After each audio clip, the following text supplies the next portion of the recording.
para mí en medicina es el dolor abdominal. Porque solamente con tener buen ojo, palpación, escuchar al paciente, interrogarlo bien, uno ya puede saber por dónde se orienta la cosa. Igual que con el síndrome histérico. Uno interroga bien, hace buenos exámenes paraclínicos, pero en el síndrome histérico uno necesita como que hacerle al paciente muchas cosas. En cambio, en dolor abdominal no. Uno va a hacerle algo para confirmar que tiene algo, ¿ya? Entonces, yo quiero comenzar con dolor abdominal, ¿sí?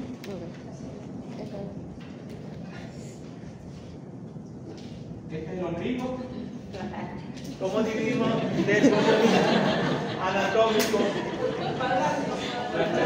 En cuadrantes, ¿cierto?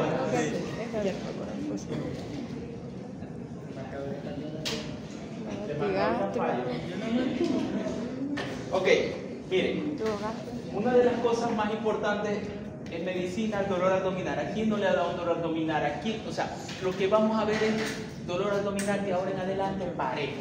Entonces, dentro de las 4 cosas que tenemos que hacer al examen físico, ¿cuáles son?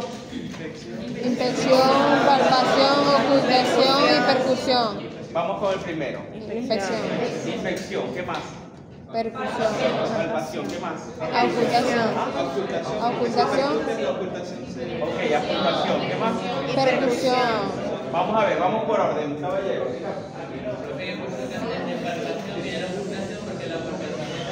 Miren, en abdomen es distinto que en tórax. Lo primero que uno tiene que poner es el estetoscopio para ocultar si hay ¿qué?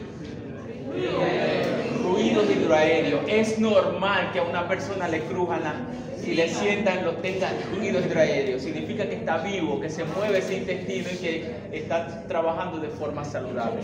Los ruidos hidroaéreos se ocultan en los 4 cuadrantes. ¿Ya?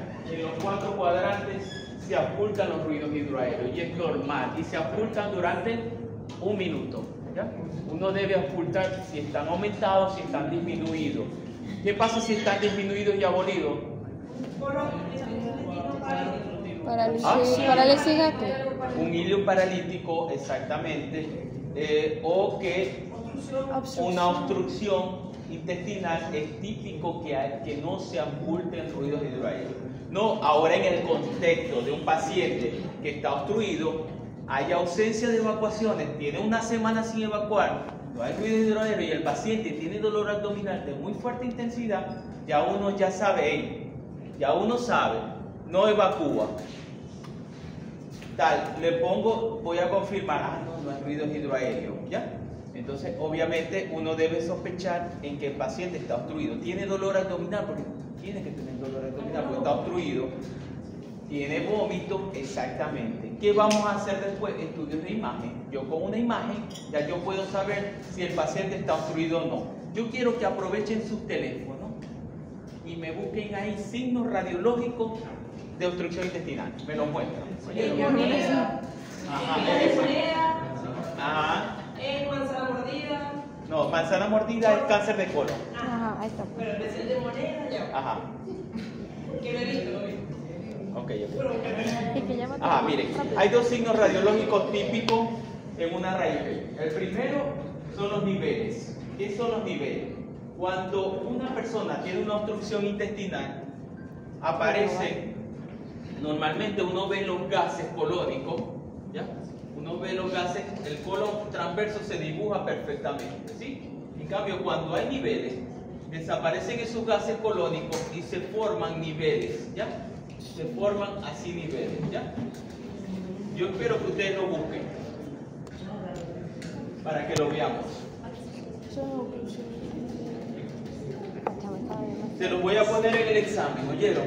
Un nivel hidroaéreo y ustedes que me digan, así que aquí vamos a utilizar el teléfono. Vamos a ver, muéstrenmelo. Pero esa es la casa de esto y lo que sería como algo extraluminal, entre perforaciones o calcificaciones. No, perforación es otro signo. Obstrucción intestinal. Búsquenme signos radiológicos de obstrucción intestinal. ¿Quién consiguió una imagen? Sí, Miren, estos son los niveles, ¿sí? Miren como si fuera una nube y cortado por debajo. Ya, esos son los niveles. Miren, por eso es que quiero que lo busquen. Vamos a ver, busquen abdomen agudo obstruido, niveles hidroaéreos. Busquen niveles hidroaéreos.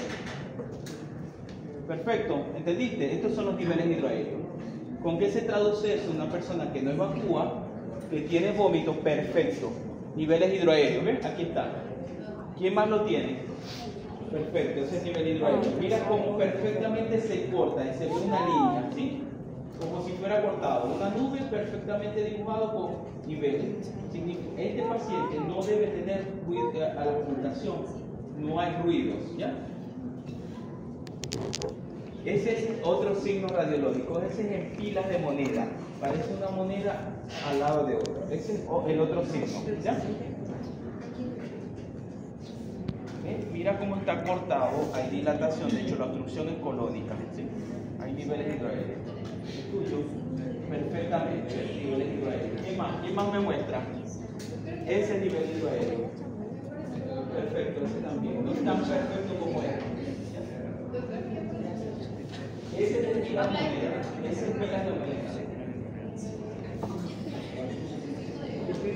Eso es un signo de signo de llave. Niveles hidroaéreos, aquí. Ahí hay un nivel hidroaéreo. Mira, sí, un grano café. Ese es en pilas de moneda. Ese es el nivel hidroaéreo. ¿Vieron? ¿Ven que va a examen? ¿Ven que este es obstrucción intestinal? Los signos radiológicos de obstrucción intestinal. Lo veremos en casa de resorplato para la pieza radiológica. Practicando ese efecto.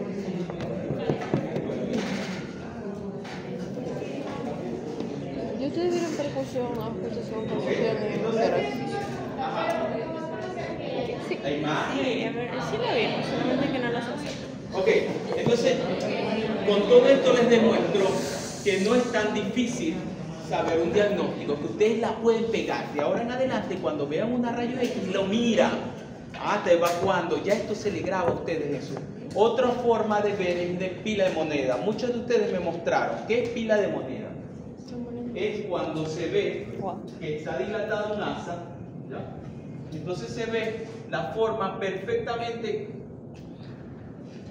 como una moneda tras otra, ¿sí? ¿Es el mismo del collar de perlas? Es el mismo de collar de perlas, ¿ya? Es el sufrimiento de un asa intestinal, es otra forma de manifestarse, ¿sí? Ok, ¿vieron cómo la clínica es importante? Una persona que no ha evacuado, ahora el antecedente ha perdido peso, ha perdido peso, una persona mayor, no evacúa, tiene dolor abdominal, hay irritación peritoneal y además de eso, el signo radiológico me está demostrando que está obstruido. La cuenta blanca está elevada, tiene vómito, entonces está obstruido. Y veo todos los signos, no hay ruido, hay dolor a la palpación, entonces obviamente, probablemente este paciente esté obstruido. Ahora, la causa, viene perdiendo peso, puede ser tumoral, un cáncer de colon, que es una de las cosas más frecuentes, ¿ya?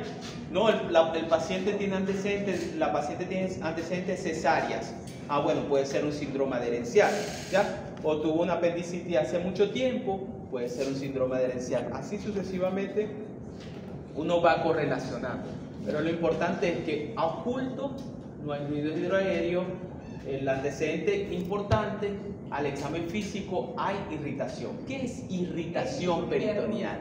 Yo quiero que me digan ustedes qué es irritación peritoneal. ¿Quién sabe? Y si no sabe, yo se lo digo, ¿cuál es el problema?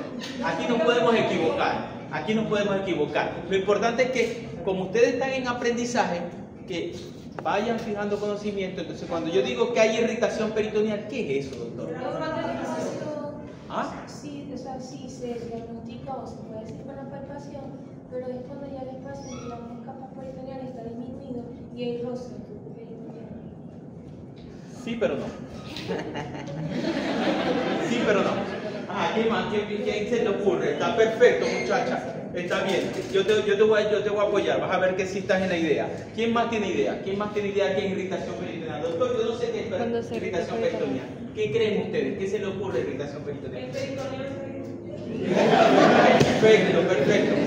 ¿Y por qué? ¿Y por qué? ¿Qué es el peritoneo? Vamos a ver. Vamos a empezar por el punto de vista anatómico, que ustedes están hasta más frescos los conocimientos que yo. Es una capa Ajá. que recubren la mayoría de los órganos abdominales. Ok. Y se dividen en dos, el peritoneo parietal y el visceral. Perfecto. El parietal es el que va, por así decirlo, bastante cerca de la región abdominal. No, de la pared del estómago. Ajá. ¿Y el peritoneo está inervado, está irrigado? ¿Cómo es eso? El visceral. Ajá. ¿Y entonces? Y después te duele. Exacto. ¿Qué es lo que pasa? Que el peritoneo no está, todo en el cuerpo es perfecto. El peritoneo es algo que recubre todas las estructuras, tanto viscerales como parietales, como ustedes nos están diciendo, y cuando hay alguna ruptura de un órgano hueco y ese contenido sale de ese órgano hueco, que es lo que pasa, ¿ya? Como el apéndice, cuando hay dolor o cuando está inflamado o cuando se perfora, ese contenido intestinal cae en el peritoneo y el peritoneo reacciona. Eso es un signo de defensa del cuerpo, un mecanismo de protección. Por eso está vascularizado y está inervado. ¿Ya? ¿Por qué? Para que cuando eso ocurra, que es la perforación, la inflamación, ¿ya? O el gas, o sangre, o cualquier cosa que caiga a la cavidad abdominal, reaccione como una respuesta inflamatoria. ¿Ya? ¿Qué es la irritación peritoneal? Perfectamente, es la inflamación de ese peritoneo, ¿ya? Que reacciona ante algo que no le pertenece, que es sangre, gas, ¿ya? ¿Por qué es tan perfecto? Porque pus, cualquier cosa, porque eso no le pertenece y reacciona como una respuesta inflamatoria severa para poder decir, hey, aquí está pasando algo, ¿ya? Es como el sistema de protección, las alarmas se encienden y él se enciende y se activa para decir, hey, aquí está pasando algo, ¿ya? ¿Cómo se manifiesta? En un dolor de muy fuerte intensidad, ¿ya? El paciente que está irritado está encorvado. Esta es una de las posiciones que uno ve. Y medio le toca el abdomen y brinca.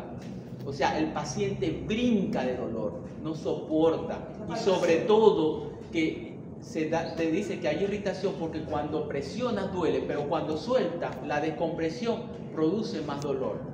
¿Ya? Entonces de ahora en adelante, cuando ustedes le digan que el paciente está irritado, perfecto, ustedes dicen que es una reacción inflamatoria que ocurre a través del peritoneo, luego ponerse en contacto con sangre, con heces, con gas, ¿ya? O cualquier sustancia extraña que no esté en él. Dígalo. ¿Se puede poner tabla en tabla, el abdomen en tabla? El abdomen en tabla es un mecanismo de defensa muscular que se produce contracción de los músculos abdominales y se pone duro, una contracción para tratar de y el paciente se encorva.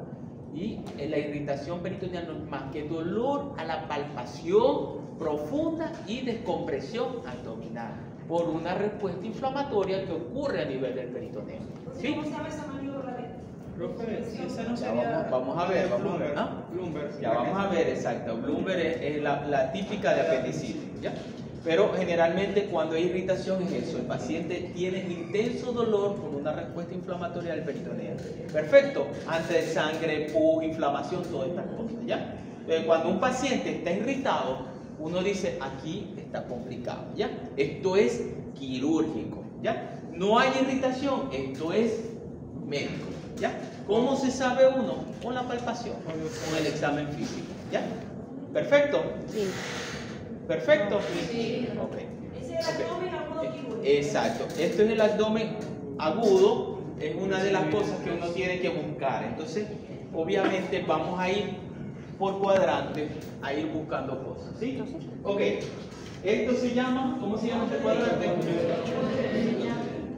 Hipocondrio derecho. Ok. ¿Y este se llama? Hipocondrio izquierdo. Al revés, porque estamos viendo al paciente. Perfecto.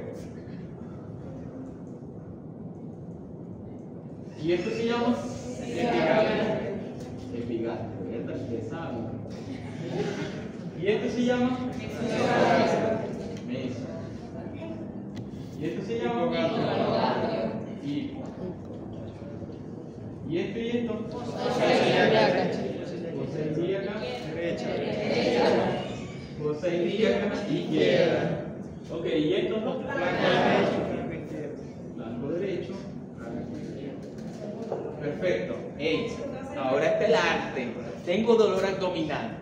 Y ustedes se van a grabar esto, los cuadrantes. Y el arte de ustedes va a ser saber identificar con la clínica, con los exámenes físicos, qué tiene el paciente. Entonces vamos a hacer el ejercicio clínico. Que hay aquí, que hay aquí, que hay aquí, que hay aquí, que hay aquí, que hay aquí, que hay aquí, que hay aquí.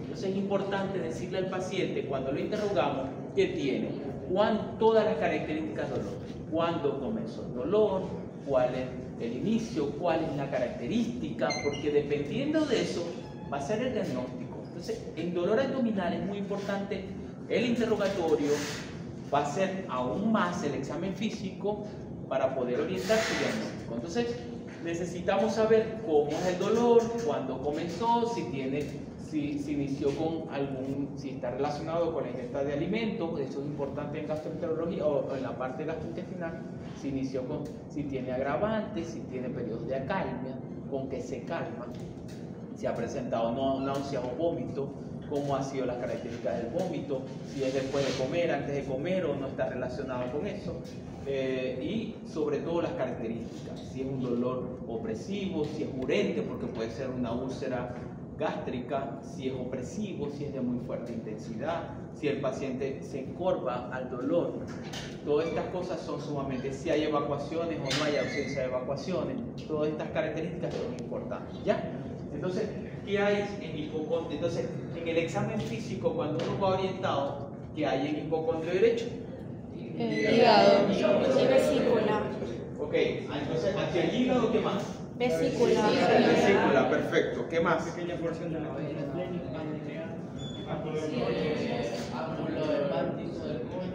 Colon, perfectamente. ¿Qué El más? polo superior del riñón.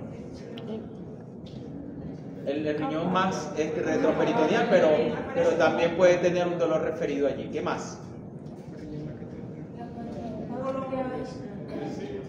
Entonces, repito, hígado, vesícula y colon. Son estas tres como las más importantes, ¿ya? Ok. Vamos a ver, vamos a empezar con vesícula. ¿Qué se le ocurre a ustedes que tiene un paciente? ¿Cómo se presenta un paciente con una litiasis vesicular o una colecistitis? ¿Cómo se presenta? Dolor abdominal intenso. ¿Dónde? Hipocondrio derecho. Perfecto. ¿Qué características tienen generalmente los dolores de vesícula? ¿Qué características? Yo podría medir después de ingesta de comida copiosa, decía que sabe, se refiere al paciente que ingirió comida copiosa o granos. Y después de esa ingesta era que funcionó dolor. Después de la ingesta era ingesta. Estoy de acuerdo. Generalmente los dolores de vesícula comienzan después de haber ingerido comida copiosa. ¿Por qué copiosa? ¿Qué tiene la copiosa? ¿Qué es copiosa? Grasa. ¿Por qué, muchachos? Dentro de la contracción, la vesícula se contrae por el fenómeno de excretar la bilis que está almacenado en la vesícula, ¿sí? A través de la colecitocinina, que es un péptido importante en la contracción de la vesícula, se estimula luego de la ingesta de grasa, ¿ya? Es algo que produce la contracción de la vesícula. Entonces, cuando se contrae la vesícula, la contracción de la vesícula es tan enérgica que colapsa la vesícula totalmente y secreta todo su contenido, ¿ya? Si hay una piedra ahí adentro, aumenta y produce inflamación y se cierra completamente. Es como si ustedes cerraran en una mano una penca de algo que tenga púas, por decir algo, ¿ya? Entonces produce dolor intenso, produce inflamación, eso lleva inflamación y eso conlleva a dolor, ¿ya? Entonces, lo que se caracteriza, primero que el paciente dice, no, fui o estaba bebiendo y luego fue y se comió un tuparrancho o comió cualquier otra cosa con pernil, por decir algo, se comió unas arepas o una hamburguesa y de allí comenzó el dolor. Otra de las cosas es que el dolor de vesícula generalmente se irradia, puede ser en banda o hacia la región dorsal. Otra característica es que el dolor de vesícula produce un dolor referido a escápula. Puede ser escápula o derecha o izquierda, región escapular. Lo estoy señalando aquí, pero es región escapular.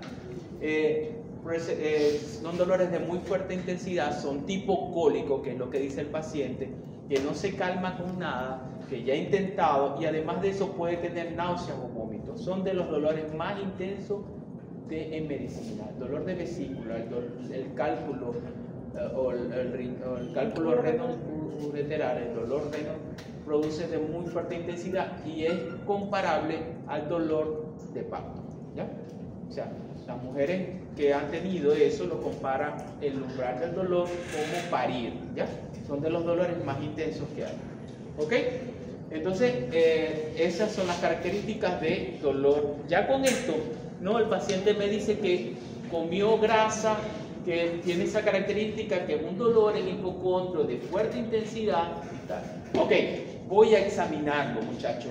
¿Qué pretendo conseguir?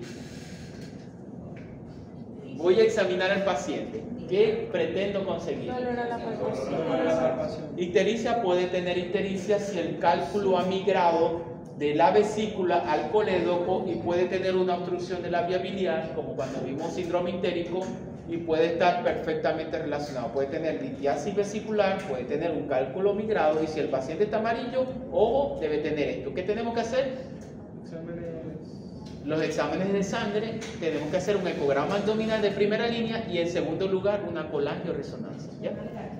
Para saber si hay un cálculo en el colédoco. ¿Oyeron?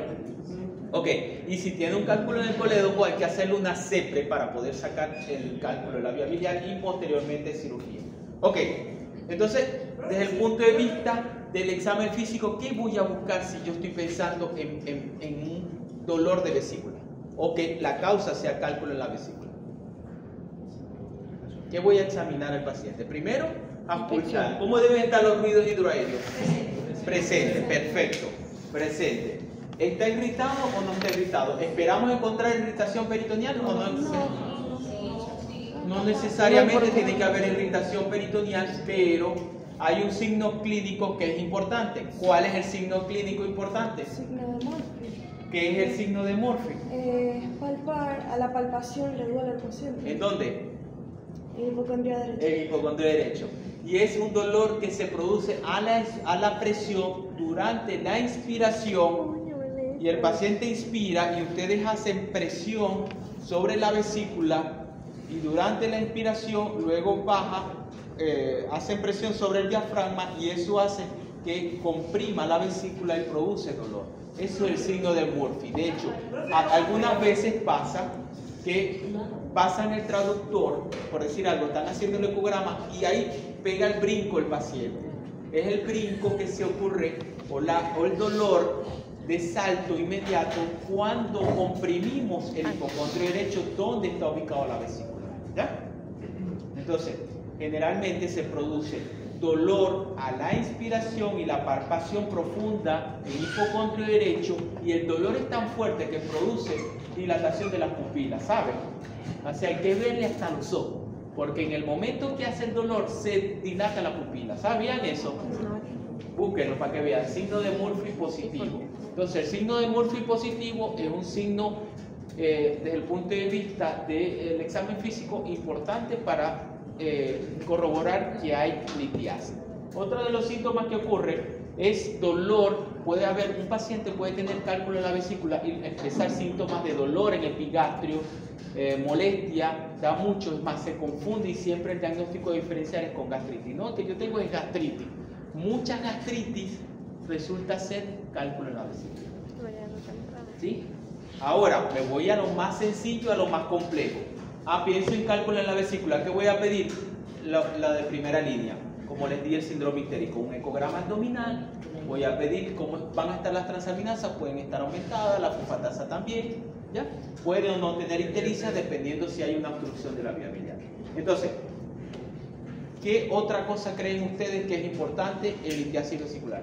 Díganlo. ¿Por qué las transaminasas estarían elevadas si la alteración es de la vesícula? Muy buena pregunta. Sí, Resulta que a veces las transaminasas puede ser la elevación discreta de la inflamación del árbol biliar y que traduce en una leve inflamación a nivel hepático, produce una leve congestión hepática de forma secundaria. Las transaminasas no bajan al 1000, pero sí van a estar entre 100, 150, ¿ya?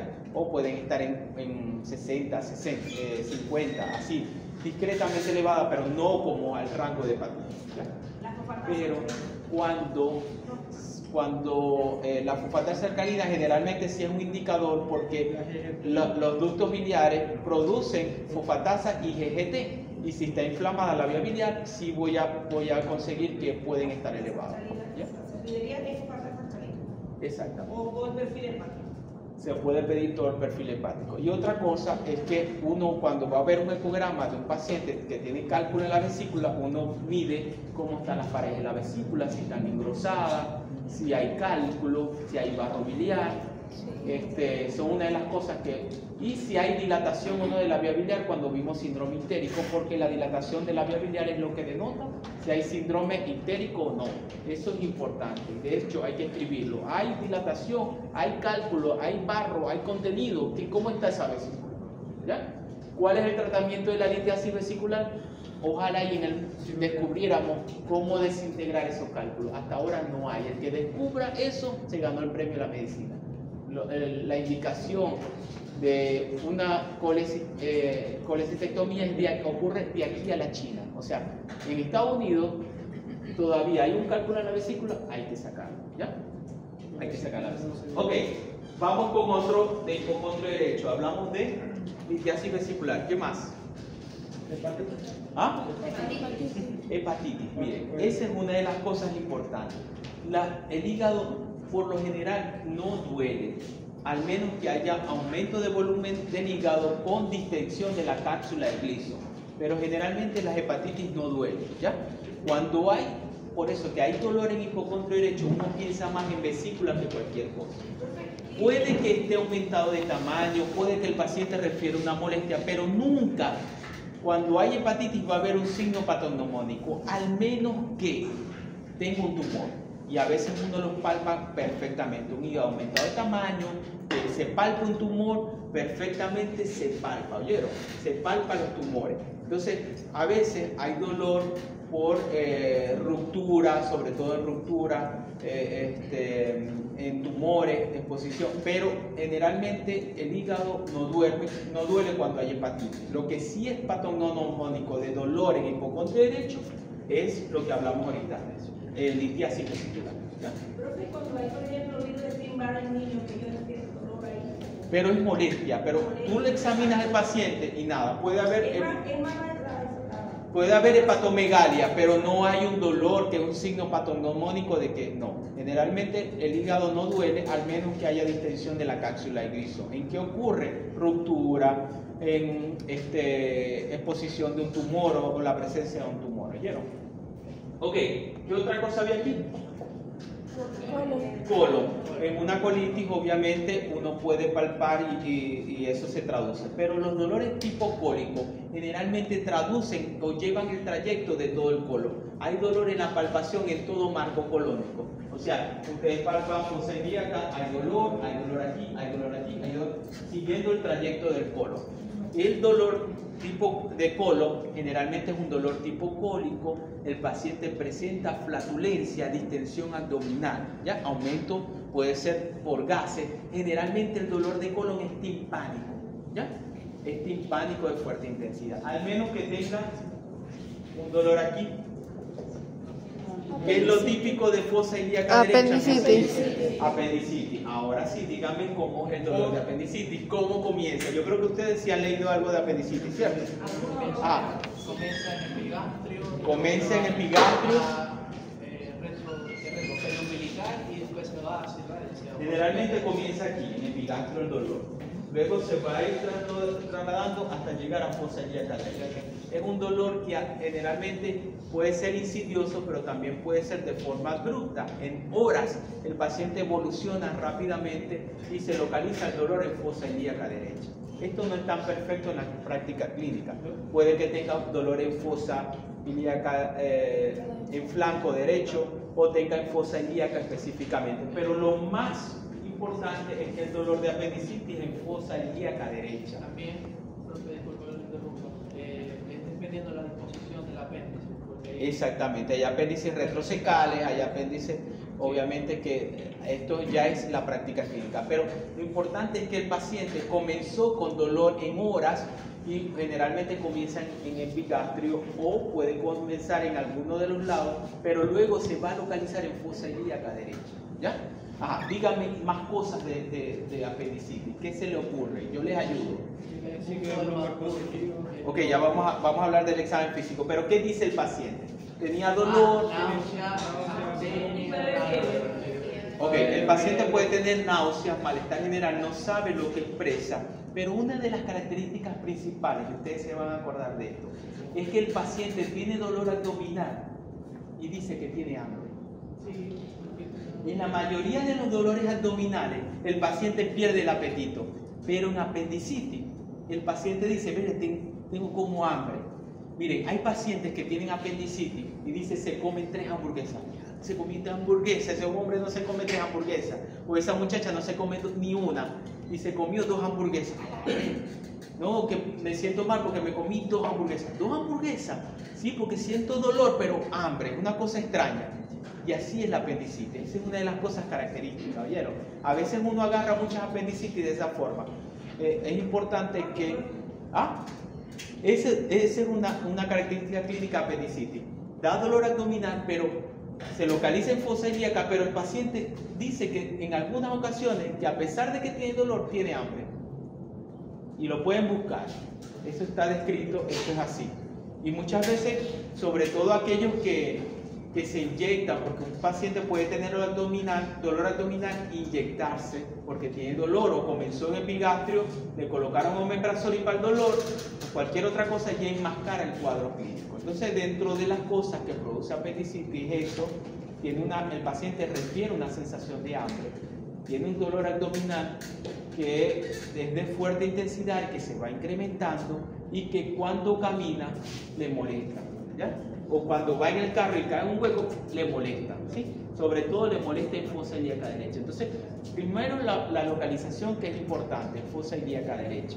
El antecedente que les dije es muy insidioso, el paciente presenta náusea, dolor abdominal, y son pacientes que se presentan en cualquier edad, pero tiene sus picos más frecuentes, que es generalmente individuos jóvenes, ¿ya?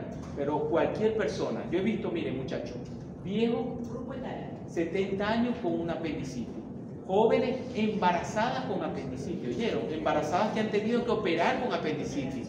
Por eso que aquí me estoy basando mucho en la clínica, que tengan dolor abdominal. El paciente no ha perdido peso, el paciente estaba normal y de repente comenzó en la noche con dolor abdominal que fue insidioso y se localizó en fosa ilíaca. Eso es lo más típico. No tenía dolor en el epigastrio, pero al final está aquí. Y cuando camino y caminan así, miren. Entonces, esas cosas no se olvidan. Cuando uno ve al paciente, ya cuando uno lo ve caminando, miren, hay cosas que aprenden, ¿no? Cuando la secretaria del Hospital Universitario Maracaibo de Gastroenterología tenía 30 años en el servicio. Cuando ella veía a un paciente, ella me dice, doctor, mire, vaya a ver al paciente, tiene cirrosis hepática y seguramente hay que drenarlo. Ya sabía, porque es una de las cosas que ustedes como médicos van a ir aprendiendo, así como los olores, que hay olores que son típicos. Cuando hablamos de hemorragia digestiva, les dije que cuando alguno de ustedes sepa que hay una hemorragia digestiva, no es masoquismo, pero sí aprender a identificar eso. La melena es un olor típico en medicina, ¿ya? Es putrefacto, es petróleo, y además de eso está en una sala y huele hasta 2 salas después. O sea, es típico. Y esas cosas uno tiene que aprender a identificarlas como médico, ¿ya? Entonces, la apendicitis de esa forma. Ok, ¿qué voy a investigar yo en un paciente con apendicitis? ¿Qué espero encontrar? ¿Cuáles son los signos del examen físico para apendicitis? Hay muchos, ¿oyeron? Hay muchos signos de apendicitis. ¿Cuáles son?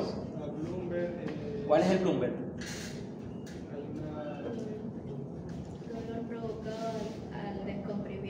Al descomprimir, exactamente, al descomprimir, ustedes aprietan. El paciente manifiesta muchas veces dolor, pero la máxima intensidad es cuando sueltan y descomprimen y ahí se produce abdominal. ¿Ese es el signo de? Plumber positivo. Es el signo de Plumber, es dolor que se produce a la descompresión de la fosa ilíaca derecha. Ese es el signo típico al examen físico de... Hay mucho examen físico, hay dolor que se produce a la flexión e hiperextensión del miembro inferior y el signo del psoas. El signo del psoas, perfectamente. Y hay otro signo que se produce por aumento de la presión intraabdominal, signo del psoas. Es de flexión y hiperextensión de una pierna, de un miembro inferior. Acostado el paciente, acostado. Sí, acostado, flexiona y mueve lateralmente. Y le produce dolor. Y le produce dolor en fosa ilíaca derecha. ¿Ya? Hay otro que es aumento de la presión intraabdominal que se produce al toser. Usted le dice al paciente, cierre la boca, tápese la boca y el paciente tose y eso produce aumento de la presión intraabdominal y el dolor va a producirse en fosa ilíaca derecha. Doctor, bebés o niños pequeños pueden presentar apendicitis. ¿Cómo? Bebés de meses o niños pequeños. No, generalmente se presenta después del año de edad. Dígalo, ¿qué más? Capaz generalmente es el grupo etario donde se ve con los escolares, luego hay un repunte a los 18, 20 años puede presentar y luego en cualquier edad, ¿oyeron? En cualquier edad. Yo he visto hasta embarazada, yo he examinado pacientes, ella está embarazada pero tiene una apendicitis, hay que operar. Ahí uno sospecha al principio un niño que te llegue por aquí, 7 años, con dolor abdominal, lo primero que pensamos en eso siempre. Exacto. Pero es importante al examen físico los signos de apendicitis. Plumber, el psoas, aumento de la presión abdominal. Hay 10 signos y esa es la tarea de ustedes. Van a buscar los 10 signos de apendicitis. ¿Ya? ¿Qué es lo importante? Bueno, todas estas cosas que reflejen aumento. Hay otro que es, uno palpa la fosa ilíaca izquierda y hay aumento del dolor a nivel de fosa ilíaca derecha. Este es otro signo. Hay otro de arrastre que uno comienza a examinar y va arrastrando el puño y va haciendo presión y hay aumento. Todos los signos que hay están relacionados con el aumento de la presión a nivel de fosa ilíaca derecha que se produce dolor. Entonces, al examen físico, el dolor específicamente en fosa ilíaca derecha me da la evidencia de que ese paciente probablemente tenga una apendicitis. ¿Ya? Lo demás, por ejemplo, que si el paciente está perforado, porque la apendicitis se puede perforar, ¿cómo se va a presentar el paciente? Con irritación peritoneal. ¿Cómo es la irritación peritoneal? Es un dolor de fuerza e intensidad.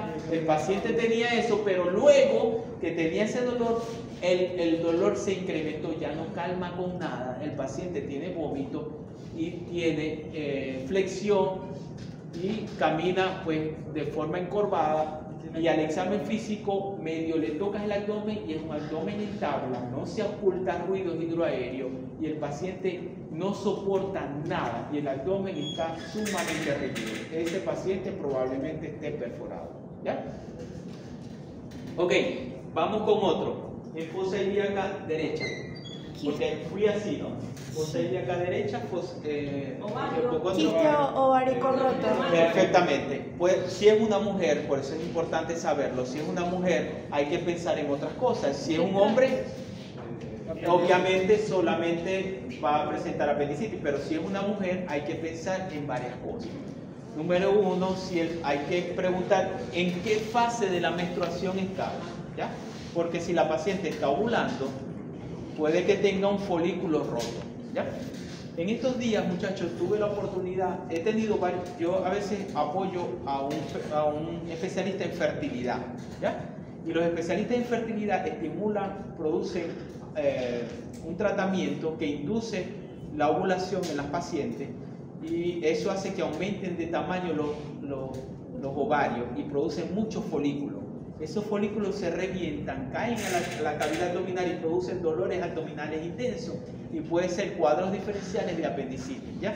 Es muy frecuente y se sabe porque la mujer ha pasado más o menos entre 7 a 8 días después de la menstruación y se ha generado la ovulación. Entonces ese dato es importante. Entonces, el paciente no presenta irritación peritoneal, no hay dolor a la compresión, simplemente hay dolor en fosa ilíaca, pero le aprieta y no tiene nada, ¿ya? Y en el caso de lo que yo le estoy diciendo de la fertilidad y los tratamientos para fertilidad, sí se palpa el ovario, ¿ya? Cuando hay tumores de ovario también pueden presentar, de hecho, el tumor de ovario tiene la peculiaridad que se estrangula, rota, produce una rotación y produce isquemia del ovario y produce dolor abdominal. Pero en esos casos se palpa el ovario, se palpa la masa, ¿ya? Y desde el punto de vista ecográfico lo buscamos y vemos un ecograma aumentado de tamaño, ¿ya? Ok,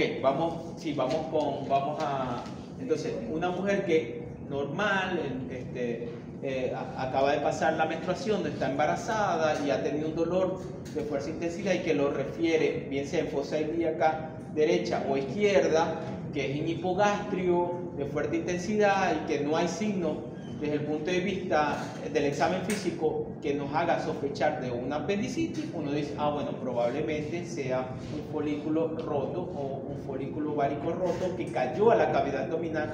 Recuerden que la trompa lo que hace es llevar los óvulos hasta el ovario, hasta el útero para que haya la fecundación, y uno de esos ovarios puede caer a la cavidad abdominal, ¿ya?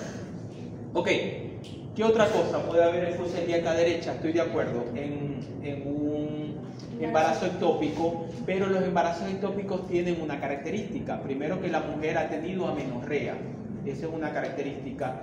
Presenta dolor abdominal y sangrado uterino, ¿ya? El embarazo ectópico muchas veces puede presentar amenorrea, aumento de volumen abdominal, y además de eso puede presentar sangrado uterino, ¿sí? Entonces eso es importante, hay aumento de volumen, se palpa algo, se palpa una tumoración, no necesariamente, pero sí hay que sospechar en una mujer que pueda tener un embarazo ectópico. ¿Quién me dijo? Ajá. Ya vamos a eso. Vamos por flanco. Ok, entonces, llevamos hipocondrio derecho, fosa ilíaca derecha. Flanco derecho, ¿qué podemos conseguir? ¿Ah? Ok, los puntos dolorosos renales pueden ser fosa ilíaca, flanco derecho y flanco izquierdo. Son puntos ureterales, son muy frecuentes puntos ureterales. Y otra cosa que hay ahí es colon. Entonces, si hay inflamación colónica, también van a haber dolor. Pero es importante los puntos ureterales. Si el paciente refiere dolor lumbar irradiado hacia adelante, uno tiene que ver si allí hay puntos dolorosos. O sea, si ahí duele, puede que sea un dolor referido sobre todo lumbar. El dolor lumbar se va a caracterizar por un dolor de muy fuerte intensidad que produce náusea, sudoración en el paciente se retuerce, se desmaya incluso, se tira al piso, vomita, es de los dolores más fuertes y se equipara a lo que es el umbral del dolor de un dolor de parto, ¿sí? Los cálculos renales, lo de vesícula y el parto, el umbral del dolor es igual, o sea, en cualquier persona va a ser de mucha intensidad, y siempre eso hasta se puede manifestar. Uno puede decir al paciente del 1 al 10 qué valor de dolor tiene, ¿ya? Acuérdense que el dolor también es muy subjetivo de un individuo a otro y que hay diferentes características y umbrales del dolor en diferentes personas, ¿ya? De hecho, las mujeres tienen un umbral diferente a los hombres, ¿ya? Igual con las razas también los umbrales del dolor van a variar, ¿ok? Entonces, las fosas ilíacas van a traducir, los flancos van a traducir dolores puntos ureterales y también inflamación colónica, ¿ya? Cualquier inflamación colónica, si el paciente está obstruido, también nos permite identificar eso, ¿ya? Ok. Epigastrio, facilito. Epigastrio. Gastritis. Ok. ¿Cómo se manifiesta la gastritis? ¿Qué nos dice el paciente? ¿Qué datos va a aportar el gastritis? Un dolor recurrente. Dolor de fuerte intensidad. Generalmente el dolor desde el punto de vista gastrointestinal es un dolor urente, o sea, le quema, le arde. ¿Por qué? Porque el ácido tiene la característica de que al estar en contacto con las mucosas va a producir irritación e inflamación, ¿ya? Entonces, cuando hay úlceras, por ejemplo, una úlcera gástrica o duodenal, el paciente lo que va a referir es el dolor es urente, que le quema allí, o sea, tienen un ardor de muy fuerte intensidad y es urente. Mientras que los otros, por ejemplo, el cálculo de vesícula es un dolor tipo cólico, ¿ya? Este va a ser un dolor urente. El paciente dice que puede tener dos características, que cuando come se calma el dolor abdominal. Resulta que siempre tiene ardor, pero cuando come mejora, y eso es típico de gastritis. Pero resulta que hay veces que cuando come empeora, y eso es típico de la úlcera duodenal, ¿ya? La úlcera duodenal tiene esa característica, ¿ya? Es urente, pero cuando come empeora. También puede ser de reflujo gastroesofágico. El reflujo gastroesofágico tiene otra peculiaridad. El reflujo gastroesofágico produce epigastralgia, pero lo que caracteriza el reflujo es pirosis y regurgitación. ¿Qué es la pirosis y regurgitación? Cuando el ácido asciende por el esófago, quema y produce dolor torácico de fuerte intensidad, ¿ya? Eso se llama pirosis y regurgitación. Pirosis es el dolor torácico y regurgitación es la sensación de pues que el paciente dice, algo se me sube. Exacto, esa es la sensación, eso es regurgitación. Y pirosis es el dolor retroesternal producido por el ácido, ¿ya? Ok, el dolor en la enfermedad acidopéctica es un dolor de muy fuerte intensidad, es urente, generalmente está muchas veces relacionada con la comida. Cuando come, bien sea se calma, que es gastritis, o cuando come generalmente se exacerba, que es el duodeno, una úlcera duodenal. Cuando el paciente está complicado, que tiene una úlcera duodenal perforada, el paciente se presenta con irritación peritoneal, es decir, el paciente siempre ha sufrido de dolor en epigastrio, pero resulta que esta vez le dio tan fuerte el dolor que presenta y viene encorvado, no tolera el dolor y no se calma con nada, y al examen físico un abdomen en tabla y que medio lo toca, presenta defensa, o sea, no soporta que le toque el abdomen. Doctor, no me vaya a tocar porque no soporto el dolor. Eso es típico generalmente. Ok, vamos a otro signo radiológico. Ya nosotros sospechamos que el paciente está complicado.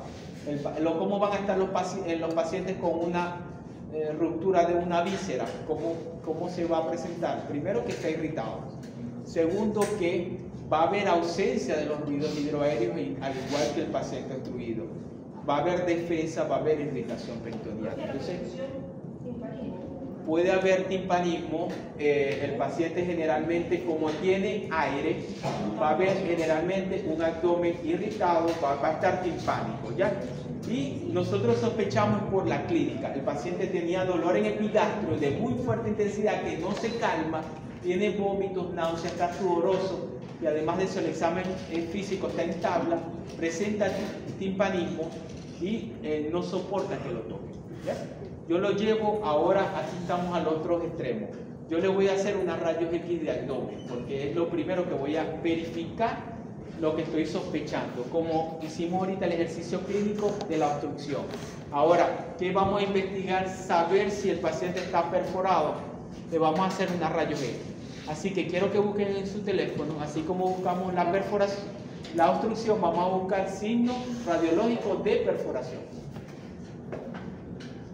Signos radiológicos de perforación intestinal. Pregunta de examen, ¿oyeron? Signos radiológicos de perforación intestinal o perforación de una víscera hueca, como es en el caso. ¿Qué hay en gastrointestinalmente? Hay aire que pasa por allí. Ya que nos echamos los flatos, y cuando se rompe una víscera, ¿a dónde cae ese gas? A la cavidad abdominal. ¿Qué es lo que se va a inflamar? El peritoneo. El peritoneo, perfecto, ustedes están volando.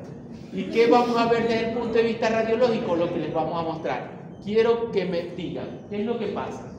Si una víscera hueca, por ejemplo, aquí el estómago se perfora, ¿qué va a caer del estómago? El ácido clorhídrico. El ácido y el aire, perfecto. Ácido y aire, ¿ya? Ese aire se atrapa aquí, en el diafragma, y se produce el neumo peritoneo. Y se produce signo radiológico que se llama alas de mariposa o signo de llover. ¿Cómo dice? Ripley. Llover. También contra el signo de Leo Ripley. Para ver. No, el signo de llover. Ok, miren. Vamos a ver. Miren, es la presencia de gas a nivel del diafragma. Si ustedes ven, ahí está el diafragma y va a haber gas. Hay unos autores que lo describen signos de ala de mariposa, ¿ya? Porque es doble, hay gas en los dos lados. Y además de eso, hay presencia de gas. Eso es lo que traduce que hay una ruptura de una víscera hueca. En el caso de la úlcera gástrica o la úlcera duodenal es lo más frecuente, es lo que más se perfora. Pero también puede presentarse la perforación en el caso de una apendicitis, ¿ya? Entonces, no es más que la presencia. Aquí lo tienen, mira. También dice alas de gaviota. Alas de gaviota. Alas de gaviota, ahí está. Como mira, en dos lados tiene. Esta es la perforación. Es más bien. ¿Cuántos cuadrantes? Pero aquí es que hay en todas partes. Los flancos, creo. Los flancos ya. Falta. Y como creo, izquierda. Y el de abajo.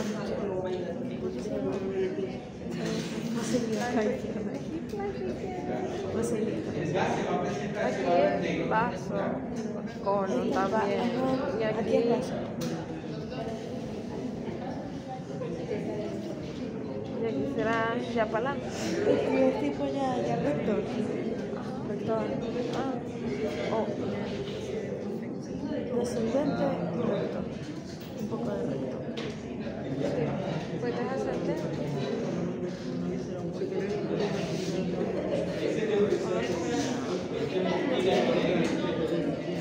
Ah, ese es tu perrito. ¿Cómo se llama? Toby. Toby. ¿Cuántos años tienes con él? 4. ¿Lo adquiriste a tu vida? Llegó a tu vida un año antes de entrar en la carrera. Ajá. ¿Te lo dieron que por graduación? No. Te quiero decir cómo lo adquirí. Para ver cómo lo adquiriste. Te lo regalaron. Te lo regalaron. Ay, no, qué horror. Bueno, por lo menos es algo bueno, me parece. Bueno, eligieron la peor raza. ¿Por qué no es un tigre? Es un tigre.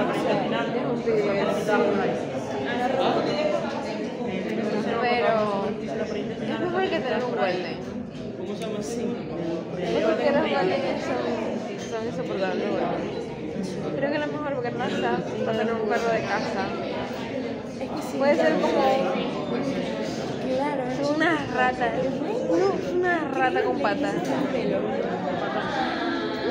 Sí, eso es verdad, no dan pelo, pero sí una rata con patas. Yo te digo, mi mejor amiga tiene un Yorkshire y yo cada vez que lo veo yo te odio. Porque una vez, mira, yo le agarré odio, porque una vez me mordió y yo desgraciado perro. Porque él es una liba, no lo podía quitar de su puesto. O sea, él viene y se acuesta donde te vas a acostar con él. Y no se lo puede quitar porque te muerde. Entonces un día yo lo fui a quitar, me senté al lado de él y él se sintió pálido y me mordió y yo tenía cuidado, pero no. ¿Qué otro perro sí? A los chihuahuas son insoportables, igual que los pincher. Es que son muy chiquitos. También. Eso es un ratito, es un rato. Mi mejor amigo tiene una pincher, la perra más fea que yo vi.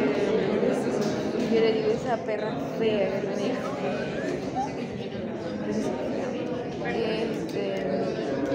Una pincher. Es una persona peor. Depende de cuántos años tengas. Hay uno que cuando más envejece más bonito se pone. Eso por ahí gordo. También uno bueno. ¿Cómo se llama? Sí, bueno. Yo Yo diré, lo que los schnauzers son buenos perros.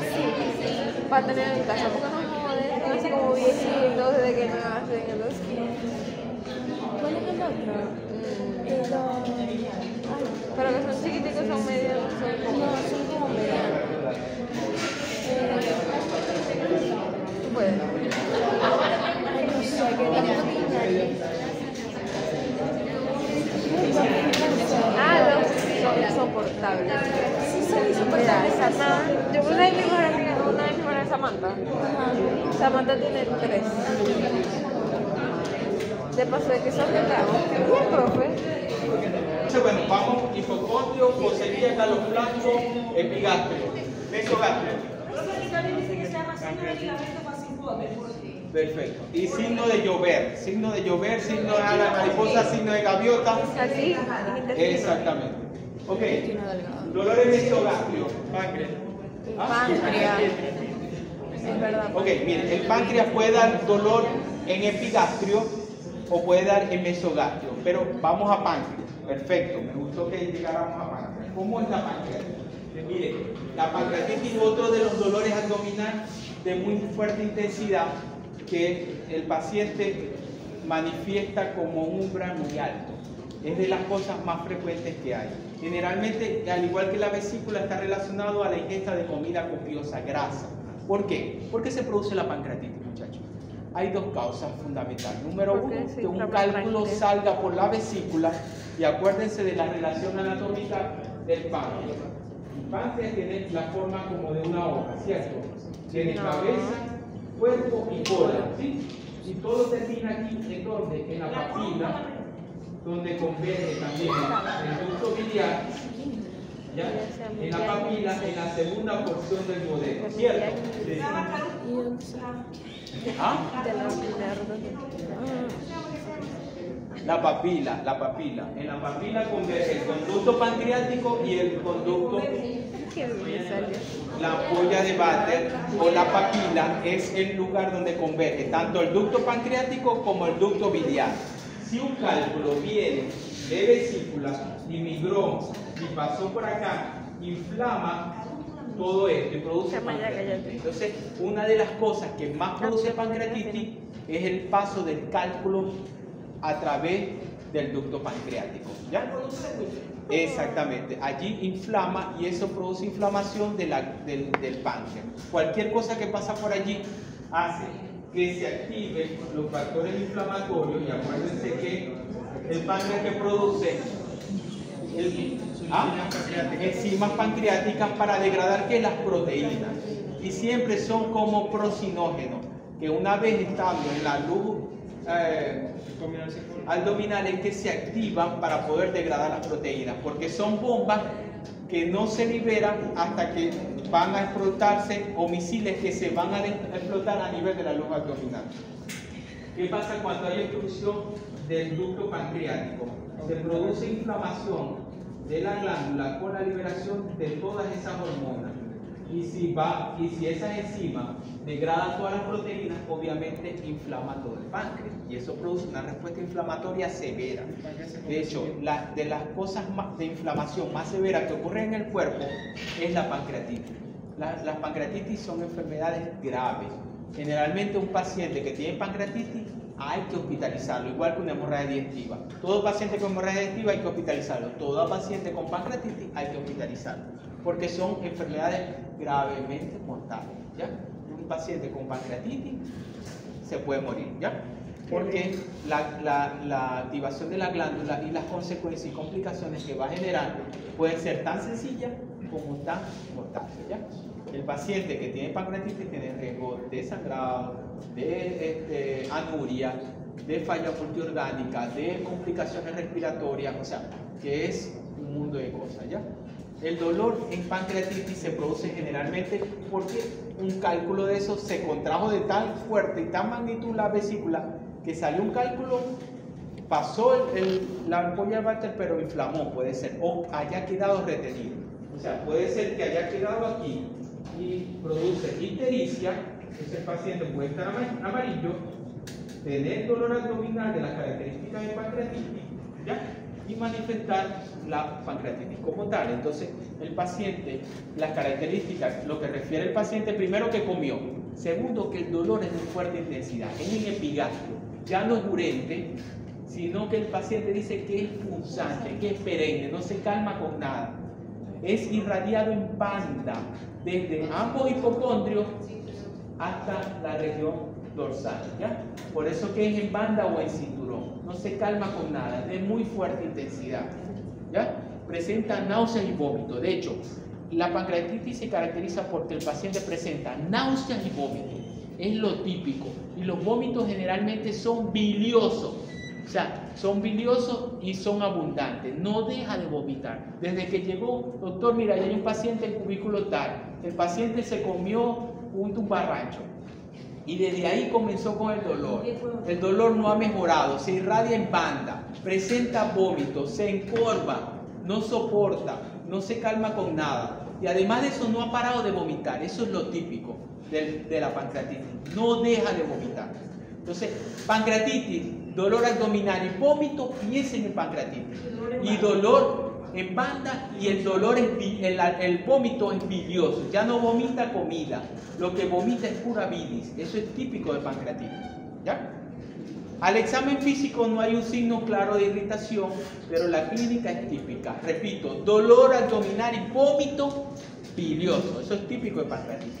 ¿Puede tener ictericia? Sí. Porque puede tener un cálculo enclavado aquí en la papila, que no mejora. Y el paciente puede tener pancreatitis. Porque es la primera causa. Sin embargo, vamos a otras causas etiológicas de pancreatitis. La pancreatitis, lo más frecuente es que se produzca por cálculo. ¿Sí? Cálculos que migran de la vesícula. Pero hay otras causas de pancreatitis, como por ejemplo, medicamentos. Hay medicamentos que producen pancreatitis. Hay medicamentos que producen pancreatitis. ¿Ya? Tarea: buscar medicamentos que producen pancreatitis. Yo les voy a dar uno: azatioprina. La azatioprina es un medicamento inmunomodulador, es igual que un esteroide, pero no tiene efectos adversos asociados a los esteroides, que son falla renal, hiperglicemia, todo eso, pero tiene una complicación que es la pancreatitis. ¿Ya? La azatioprina se utiliza en pacientes que tienen enfermedades autoinmunes, por ejemplo, lupus, artritis reumatoide y otras enfermedades autoinmunes. Se usa azatioprina.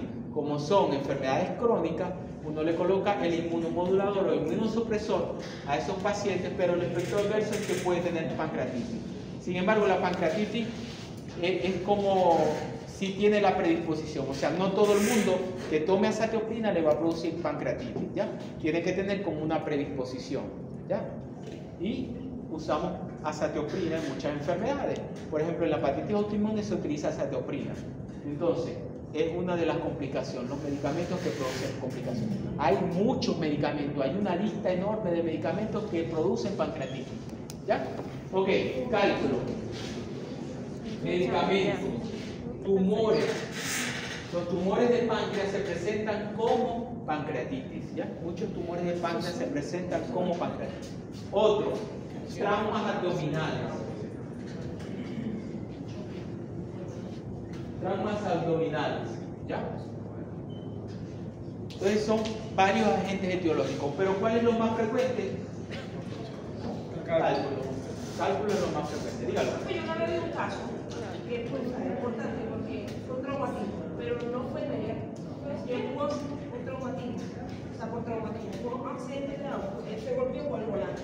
Sí. O sea, él no tuvo un problema al principio y después comenzó y se dieron cuenta que fue el producto de ese.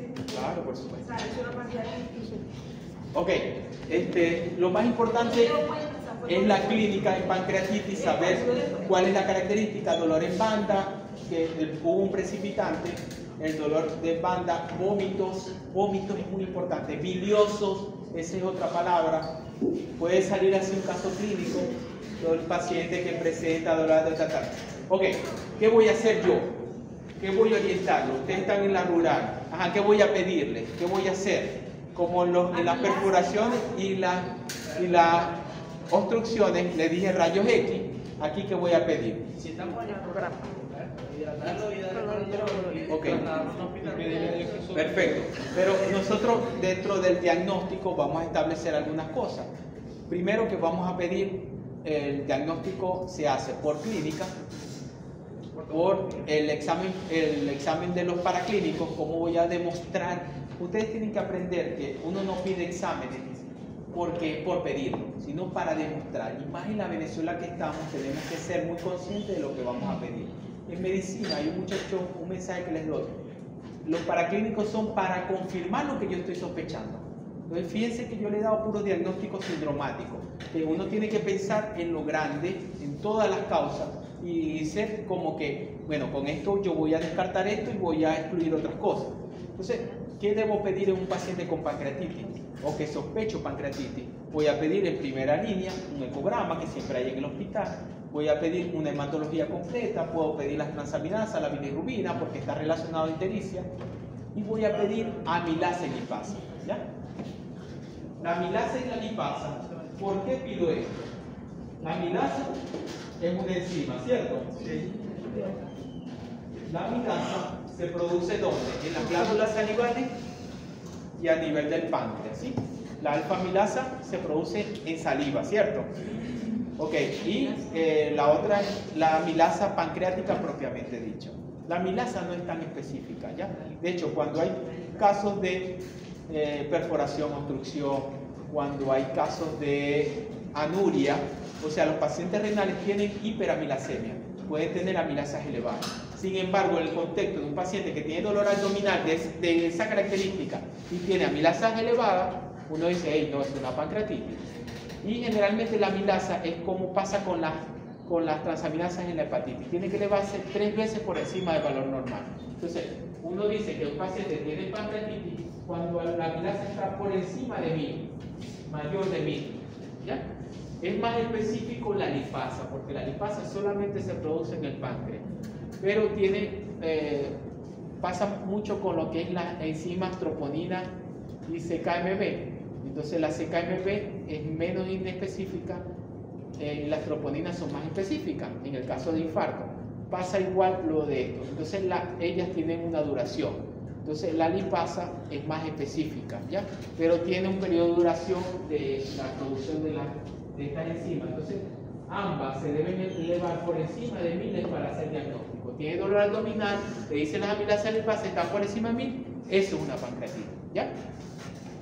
Ok, y dentro del manejo de la pancreatitis, el paciente hay que dejarlo en dieta absoluta. Si está vomitando mucho y tiene mucha bilis y dolor abdominal, uno le coloca una sonda nasogástrica para quitar todo ese contenido renal. El paciente tiene que ser hospitalizado, se hidrata con mucha intensidad. La pancreatitis y las quemaduras, la sobrehidratación es lo que va a mejorar el paciente, ¿ya? Luego se le coloca una sonda nasogástrica y el paciente se le da alimentación una vez que se haya aliviado el dolor. Está controvertido el uso de antibióticos o no. En los Estados Unidos no se utiliza antibióticos, ellos tienen más complicaciones, nosotros usamos más antibióticos de forma precoz, ¿ya? Si tiene un cálculo enclavado en el colédoco o en la papila, se extrae el cálculo para que mejore y alivie todas estas cosas, ¿ya? La pancreatitis puede presentar colecciones, accesos, pseudoquites pancreáticos, todo eso se drena y se trata, ¿ya? Pero son enfermedades altamente mortales. ¿Y el cáncer de páncreas, cuál es la diferencia? El cáncer de páncreas generalmente el dolor es distinto, el comportamiento clínico es distinto, el paciente pierde peso demasiado, de muy fuerte intensidad, no hay colecciones y tiene una tumoración. Cuando uno hace estudios de imágenes hay tumoraciones, ¿ya? Está la tumoración de páncreas. Los cánceres de páncreas son mortales y la duración es menos de 1 año. No se previene, diagnosticarlo es muy difícil porque tiene que ser un tamaño por encima de 5 centímetros para que lo puedan ver. Son muy difíciíles de ver y el manejo es sumamente difícil. Hay que sacar todo el páncreas. No se predice incluso. Es de los cánceres más difíciles de tratar, de diagnosticar y no tiene sobrevida. La sobrevida es muy... ¿Este paciente cómo se presenta? ¿Con la pérdida de peso? Pérdida de peso. Y en caso de la insulina, eso no hay... No, generalmente la peculiaridad va a depender. Si es un cáncer de cabeza de páncreas, se presenta como síndrome histérico. y pérdida de peso. Síndrome histérico y pérdida de peso, porque cualquier tumor en la cabeza del páncreas va a obstruir la viabilidad, ¿verdad? Cualquier tumor en la cabeza del páncreas va a obstruir la viabilidad. Entonces se presenta como ictericia y pérdida de peso. Mientras que los tumores de cabeza y cola se presentan como pérdida de peso y dolor abdominal. De esa característica, de muy fuerte intensidad en banda, y el paciente está demasiado diabético generalmente, porque si está afectada la glándula, presentan con diabetes. Los pacientes con cáncer de páncreas se presentan como una diabetes de novo. Estaba normal y de repente hay glicemia elevada con dolor abdominal. Ahí nos hace sospechar que tiene un cáncer de páncreas. Dígalo, ¿quién más digo? Profe, ¿qué tal? ¿Puede volver a decir la manifestación? Cuando es cabeza de páncreas se manifiesta Ictericia. Ictericia y pérdida de peso. Sin dolor. Sin dolor. Sin dolor. Mientras que los de cabeza y cola se caracterizan por tener dolor abdominal y pérdida de peso. ¿Sí? Ok. Beso, hipogastrio. Generalmente es vejiga, síntomas urinarios, Útero. cistitis, pero una de las cosas es más frecuente,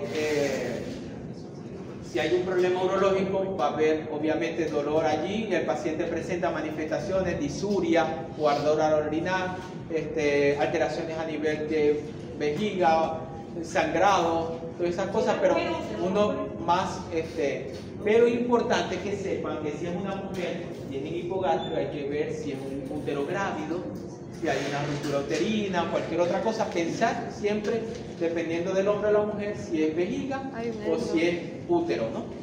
Ok. Hipocondrio izquierdo. Vaso, colon. Vaso, colon. ¿Ya? En el vaso hay que saber los grados de esplenomegalia. Esplenomegalia grado 1, grado 2, grado 3 y grado 4.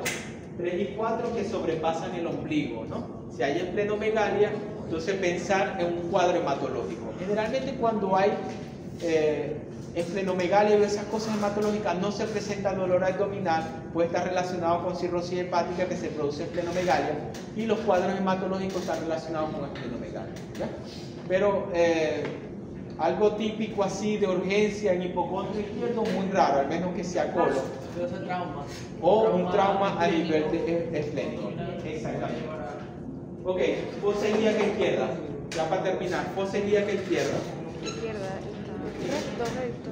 Fosa ilíaca izquierda. Puede ser Colon, recto. Ovario. ovario. ¿Qué más? Colon. Colon. ¿Qué hay en colon allí? Allí es importante, muchachos. Colon sigmoide, perfectamente. Ajá. ¿Qué es típico? Mire, dolor en fosa ilíaca en persona mayor de 50 o 60 años. Enfermedad diverticular hasta que se demuestre lo contrario, ¿ya? Dolor en fosa ilíaca izquierda, igual que una apendicitis en persona mayor, eso es una diverticulitis, ¿ya? Igual, irritado, que medio le tocan allí y le da dolor, eso es una diverticulitis hasta que se demuestre lo contrario, ¿ya? El dolor, igual que una apendicitis del lado izquierdo, eso es una diverticulitis. ¿Y en personas Mayores de 50 a 60 años, ¿ya? Eso es típico de una diverticulitis. ¿Qué son los divertículos, muchachos? Nada más por, si ustedes saben, yo les doy la información. ¿Ah? Un huequito, no es un huequito. Se ve como un hueco, pero quiero que sepan esto, para que se les grabe siempre. El colon es como un caucho que todo el tiempo está allí. Es un caucho donde se producen gases, y el gas de allí es metano, o sea, siempre está inflado, ¿ya? ¿Qué pasa? Que cuando hay debilitamiento de las tenias, que son una estructura que está a nivel colónico, anatómica, hay debilitamiento, se produce elongación y debilitamiento de esa pared que hace que salgan boliches al caucho que siempre está inflado, ¿ya? Ustedes han visto los cauchos como le salen los boliches después de tanto tiempo. Bueno, el colon o los balones también, el colon hace eso, debilitamiento de la pared, y produce saculaciones, que son esos divertículos. Y en esas saculaciones se acumulan heces, y esas heces perennes que tienen bacterias, inflaman allí y producen inflamación. Los divertículos pueden producir inflamación del colon, ¿ya? que esas inflamaciones constantes llevan a perforaciones colónicas, ¿ya? Y otro es sangrado. Las estructuras de los vasos sanguíneos a nivel de las bocas de esos divertículos se produce ruptura de esa vasculatura y produce sangrado, ¿ya? Entonces, un divertículo puede inflamarse, perforarse y también sangrar. Son tres complicaciones. Un sangrado de una hemorragia digestiva inferior se manifiesta en las enfermedades diverticulares. Sobre todo en personas mayores de 60 años. ¿Ah? Es rojo vinoso. El sangrado de colon o enfermedad diverticular es un sangrado rojo vinoso. Generalmente en personas mayores y pueden tener o no diverticulitis. Puede que no tenga dolor y el paciente sangre. ¿Ya? Ok. Yo creo que hemos terminado. Yo se los hice diagnóstico sindromático. Quiero que lean algo. Quiero que lean todas las patologías que mencionamos y que lean hepatitis. ¿Oyeron? Quiero que lean hepatitis. Yo no sé si tenemos espacio o ya ustedes tienen clase. No, ya. A las 10. Bueno, estamos listos, muchachos. Lo que sí quiero es que lean hepatitis. Tienen ese tema pendiente, hepatitis. Y bueno, cada una de las patologías estudiarlas en lleno porque yo les hice diagnóstico sindromático. Síndrome entérico, pleural abdominal y hemorragia digestiva, pero cada una de las etiologías tienen que estudiársela a ustedes. Gracias. ¿Esto es quién?